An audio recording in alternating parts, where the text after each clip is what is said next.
Pemerintah cuma ada KTP dan KK.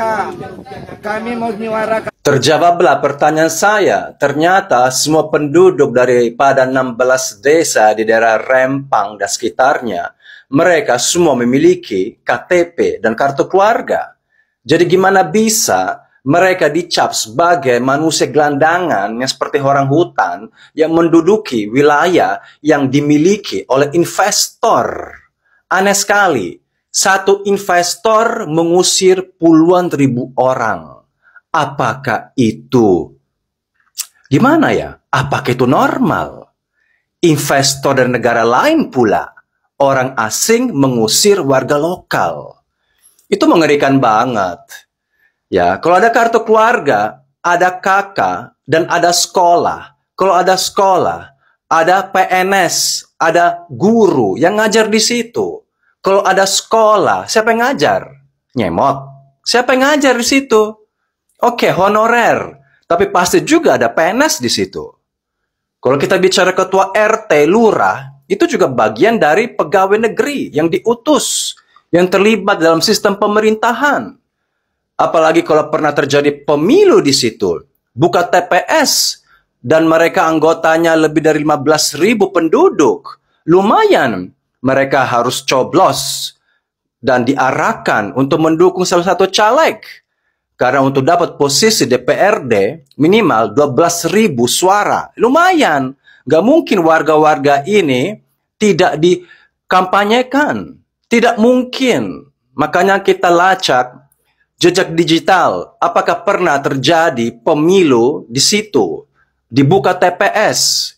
Dan curang sekali. Kalian mencari suara mereka, tapi ketika sekarang mereka itu bermasalah, maaf, dibikin masalah sama kalian, tidak ada yang turun tangan. Karena nenek-nenek, ibu-ibu, aki-aki semua berteriak-teriak sama anak muda. Mana perwakilan rakyat itu? Boro-boro dari pusat. Kalau dari pusat itu kan sibuk goyang lele dan cari investasi. Bangga banget dengan investasi. Memang negara lain yang maju pun ada investasi. Tapi investasinya itu sedikit, tidak masif. Karena kekuatan suatu bangsa itu adalah ketika bangsa sendiri bisa menciptakan lapangan pekerjaan tanpa investasi dari luar. Itu namanya bangsa yang sehat. Karena bangsa yang sehat memiliki teknologi, how-now, memiliki ilmu, dan mereka bisa membangun pabriknya sendiri, usahanya mereka sendiri dari dalam negeri. Bukannya investor datang ke sini, investasi triliunan, kita bangga. Itu menunjukkan kita gagal. Saya aja begini-gini, banyak orang ngajak saya untuk bisnis. Ayo Max, gue punya duit, gue invest. Saya nggak mau, lu invest gue. Mendingan gue hidup biasa-biasa aja. Karena ketika kamu invest, aku jadi buba kamu. Buba. Iya, aku jadi jongos kamu. Apalagi di Asia, yang lebih kuat itu adalah orang yang punya uang. Dan saya meskipun punya ilmu, tapi saya nggak punya uang, hanya punya ilmu saya bakal dicuri. Jadi di Asia beda dengan di Eropa. Kalau di Asia, maaf, orang yang punya uang, dia adalah raja. Dia akan menindas yang lemah. Meskipun yang lemah itu punya ilmu. Makanya saya tidak mau. Itu namanya investasi. Kita jadi buba. Kita jadi jongos investor. Investasi boleh-boleh saja. Negara maju juga melakukan hal itu. Tapi persentasenya 20%. Bukan mengandalkan 100% investasi. Artinya kita lama-lama itu jadi buba selamanya. Nah sekarang untuk masalah manajemen, dari marketing, dari paling dari finance, semua jajaran manajemen daripada pabrik kaca ini, pasti orang cungkuk semuanya. Nggak mungkin orang dalam negeri. Karena mereka harus satu bahasa, satu ilmu, satu sinergi, ya pasti orang cungkuk semuanya. Yang dikasih pekerjaan itu hanya ya orang lokal, yang jadi buba, ya jadi buruh. Dengan UMR yang sangat-sangat terbatas. Ya paling nanti ada demo lagi lah, mereka minta UMR dinaikin lah, ya klasik-klasik lah masalah seperti itu saja.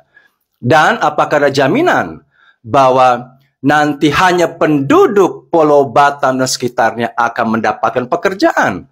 Hanya khusus mereka. Belum tentu. Nanti juga dikasih pekerjaan sama orang-orang dari Pulau Jawa. Dari Manado, dari Sulawesi, dari Papua. Karena kita bebas. Negara yang bebas, semua bisa datang. Itu tidak adil juga. Jadi orang-orang ini digusur ke rumah susun. Bayangkan saja. Seperti di Kampung Melayu di sini di Jakarta.